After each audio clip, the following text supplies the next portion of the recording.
menjatuhkan pidana kepada terdakwa Thomas Trikasih Lembong oleh karena itu dengan pidana penjara selama 4 tahun dan Tom Lembong divonis 4,5 tahun penjara dalam kasus korupsi impor gula.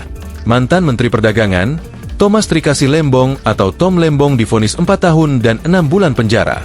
Vonis Tom Lembong dibacakan hakim pada sidang vonis kasus dugaan korupsi impor gula di Pengadilan Tindak Pidana Korupsi, Tipikor, Pengadilan Negeri, PN, Jakarta Pusat, Jumat, 18 Juli 2025. 1. Menyatakan terdakwa Thomas Trikasih Lembong telah terbukti secara sah dan meyakinkan bersalah melakukan tindak pidana korupsi secara bersama-sama sebagaimana dalam dakwaan kriminal.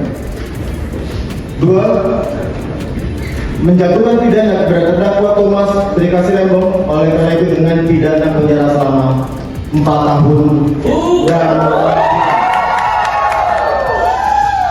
dan pidana denda sejumlah 750 juta rupiah dengan ketentuan apabila tindak tersebut tidak dibayar maka diganti dengan pidana kurungan selama 6 bulan. Ungkap Hakim Ketua.